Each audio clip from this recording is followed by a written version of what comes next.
Hello, and welcome to my next share sip. Cheers. Cheers. We're with my guest, Steve from Birch Elm, right? Yep. I'm saying it right. Okay.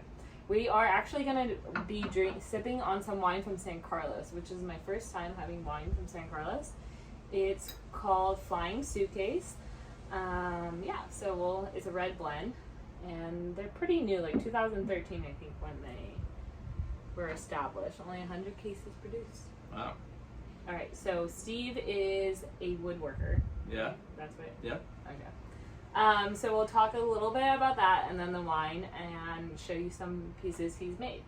So, Steve, how did you end up is it your full-time gig, and how did you end up learning all your Oh, arts? okay. Yeah. Well, coincidentally, right before COVID hit, I got into woodworking kind of just randomly. I was watching a show on TV called Making It with Nick Offerman I love and Amy that show. Poehler. Great show. Like makers in a baker build-off kind of thing. Yeah. And Nick Offerman is a really big woodworker in his spare time, and I was like, oh, I want to I just started YouTubing woodworking videos and how to make stuff, and I've always been a really hands-on person. But in my day job, I'm a software engineer, so it's it's a mix of, I feel like I wasn't getting enough of the manual labor kind of stuff. So I went online, I went on YouTube, and I took this video series by this guy named Steve Ramsey.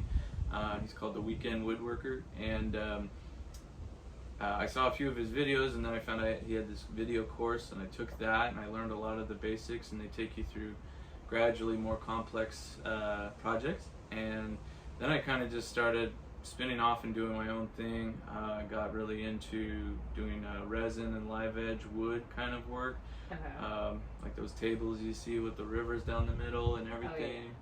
And that's kind of what I specialize in now, but I also have a big CNC, which is like a computer guided cutting tool, so you can make any design and cut it out of wood. I also have a laser on that CNC, so we can burn any type of design you would want in your wood. We do a lot of personalization and stuff that way.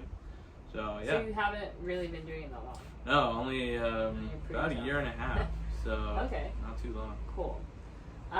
So the show made you get into woodworking. You never did it younger? Yeah, I just kind of was had a few drinks and was watching it one night, and I was like, I'm gonna go YouTube woodworking videos. That's amazing. It just went from there, That's cool. So, how can people order from you, or do you have a website? Yeah. So I have a website. It's birchandelmwood.com. From there you can get to all my socials and everything. I'm just Birch and Elm on Instagram as well as Facebook, so easy to find. Yeah. You can buy things on the website. And if you don't see something there that you want to buy, that maybe you want a custom job or you want something personalized, just message me and we'll figure it out. Yes. Like my custom. Yeah, what do we make for you? I should bring it closer. Yeah. Okay, my California board. And it says hella classy, because that's who I am. Yeah. Yeah, I'm so excited about this piece. I'm just picking it up today. It's so nicely cut and everything. Yeah. So what I did for that was I built it out of strips of walnut, glued it together, and then on the CNC we cut the California shape, and then used the laser to laser the lettering in, and then just oiled it. That's awesome. That's beautiful. Yeah. It's hella classy. Yes, definitely. And I also make a lot of these coasters. Oh yeah, talk about the color thing. So these are made from a live edge walnut and epoxy resin that you can mix in any kind of mica powder that you'd like, and you can make any color. So these are super customizable. The most popular for me that I sell are these teal or blue shades of blue, blacks and whites, kind of neutrals and blues mostly. But I can do anything, so let me know. We also personalize those with your logo, so those are cool. Here's some more that I did. The same kind of thing. Just some coasters with some initials. This is going for a realty guest. And then this, I make a lot of these too. This is a serving tray. This is personalized, and put some logos on the back of the realtor and my logo. So put little feet on it and everything. And this is just great for serving or cutting on. And people love these things. So Can you cut on this? You can cut on the wood part. The epoxy is not ideal to cut on because it's basically plastic. Okay. So usually when I make a cutting board that has epoxy on it, I'll do less epoxy, like a smaller strip, so they can devote most of it for cutting. Okay. But it does have that decorative part. Yeah, makes it look pretty and fancy. Mm-hmm. Do you have like a favorite wood to work with? Oh wow. Well, all of this is made out of walnut here. Okay. Walnut is more expensive. People really like it because it's that darker brown color. Most woods are a lighter brown usually. I do work with redwood a lot because I work with Bay Area redwood in Livermore. Hey Nick. Hi Nick. And Nick introduced me to redwood. Redwood's really cool looking. It has that great color. The thing with redwood is it's a little softer of a wood, so it's easier to put dings in and stuff. So when I make things out of redwood, I usually make things that aren't going to be like really heavy use items, more decorative, things that are going to go on your wall or just for display purposes usually. Okay, cool. Did you have to like research all that or trial and error? It was trial and error. I was kind of just figuring it out. It's like when I pick up redwood, it's really light. It's kind of a little more spongy than like a hardwood like walnut. Mm-hmm. So yeah, if you drop it or anything, you're gonna see little dings and scratches and stuff. So it's sensitive. You gotta treat it nicely. So, yeah. How long does like if you needed an order, like how long would you have to wait? Typically, it depends on the lead time I have at the moment on a typical order, especially more simple things like coasters, serving boards, cutting boards. That'll probably be about 3 to 4 weeks. If you're waiting in line, just because I always have a constant queue of orders.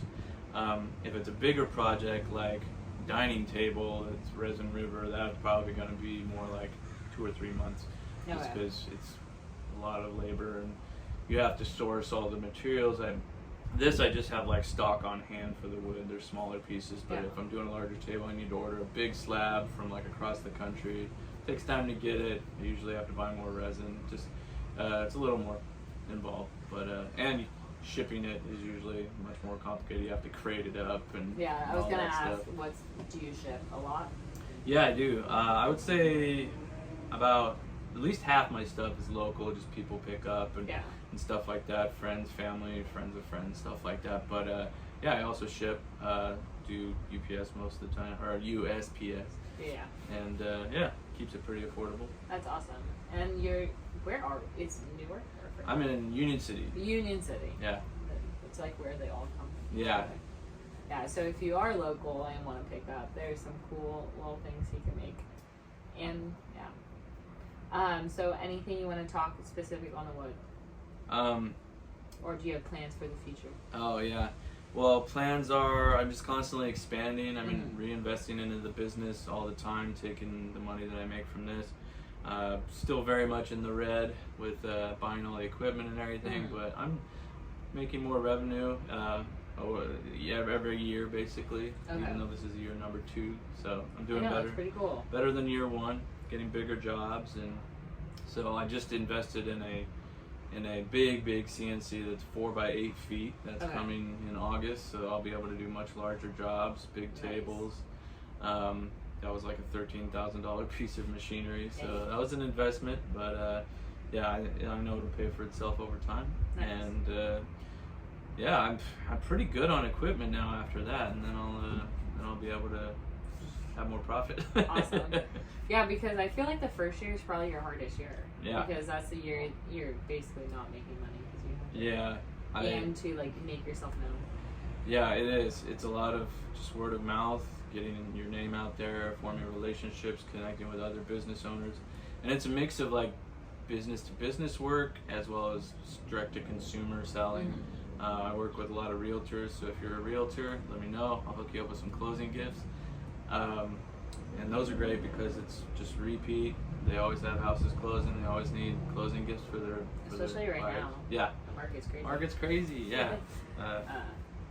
But yeah, it's always an effort, but I love it. I really do. Yeah. I enjoy it so much. I would love to go full time with it, but it's the Bay Area. I know. It's too expensive out here, you know. Yeah. So can't do it. Maybe one day. Yeah, being a software engineer, it's like big gap in pay. So Yeah. we'll see what happens. Maybe it'll just let me retire a little earlier and then do this as a business. Yeah, just keep it up. Yeah. That's cool. Do you have one piece of like work that is your favorite? Yeah. I don't have it here with me because I sold it, but I did make a side table that was a resin river out of redwood. Okay. I got that from Nick. Bay Area Redwood again, give him another plug. And I took a welding class with a friend of mine, Don, and I took a little 3-hour class in his garage, and I learned the basics of MIG welding. I'm still not great at it at all, but it was enough to be able to build a base for the table. I built a full cube base out of just pipe that I had bought, and it came out really cool. I painted it and everything, and it's on my Instagram if you want to go check it out. It's the same teal. You have to send me the picture. With Put it up here. Yeah, and it was just really cool. It was a lot of work, but I loved how it came out. And then I had Nick resold it for me at his store.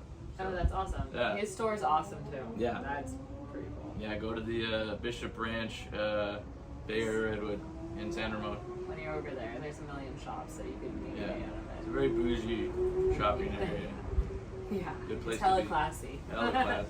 Yeah, well, the people that have the money to buy those kind of things shop there. Exactly. It's kind of a fun place to hang out. A lot of restaurants too. Yeah. All right. Anything else you want to move with? I don't know.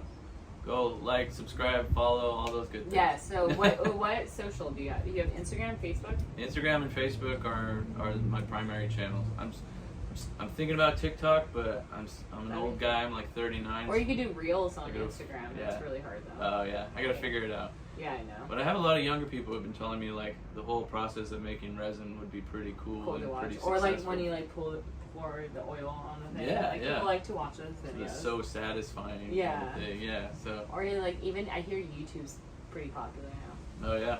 Yeah. What WebTube? I know.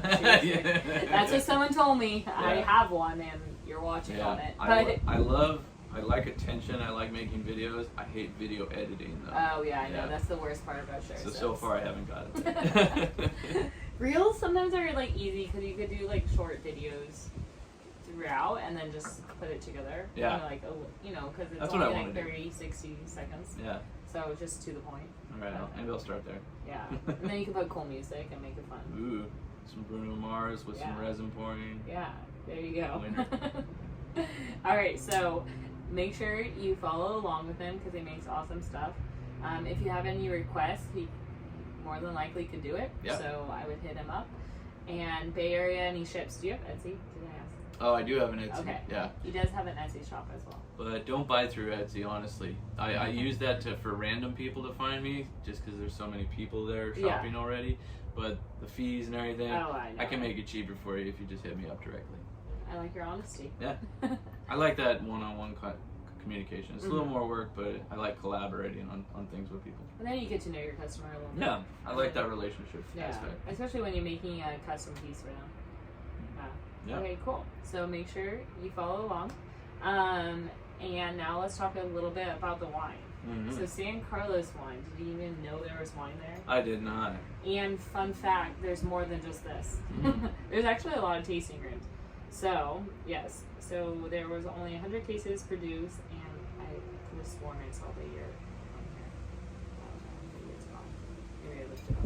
100 cases. Oh yeah, so Flying Suitcase Wines was established in 2013. It's a family-run winery. He's from Denmark. Got to meet the guy. Nice.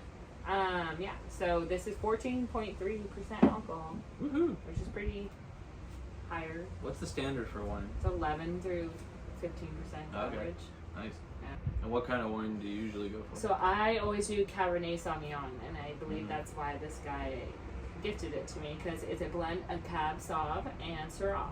Wow. So you get the aromas of dark cherry, white peppers, and and some vanilla and cocoa. Very nice. I mean, you get what you want. Yeah, yeah. I like really. That's a little bit of spice. I like syrupy wines, like what's that? Like called? dessert wine? Or must? Like heavy, like ports.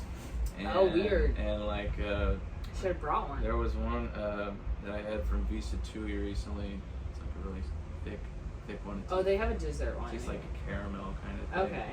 So what do you think about this wine? This is great. This is a nice, just good red wine. Not too dry. Yeah, and easy to drink. I'm more of a red wine guy. Okay. My girlfriend is allergic to red wine, so we end up drinking white more. But what is it in the red wine? Do you know? We're not quite sure. We haven't got it or like officially tested, but like twice she's had reactions that were kind of scary. You know, like swollen lymph nodes and stuff from drinking red wine afterwards. So they're made differently, so yeah. So maybe it's the tannins. I don't know. Yeah, that's cool. But white wine, especially at like a day-to-day, would be nice. I like a wine that puts me to sleep, though. Red wine. And maybe that's why you like ports. They're usually higher in alcohol. Yeah. Have a glass and fall asleep. It's funny, my great-grandma was from Norway, and she drank port like every night. And I'm like, well, it's weird that I like that. It's like genetics. I don't like port wine. I feel like I need to brush my teeth after. Yeah. It's like a milkshake. Yeah. All right, awesome. So now you got the review and get to know Steve a little more. Yeah. Cheers. Cheers. Cheers. Stay classy. Yeah. Thanks, guys.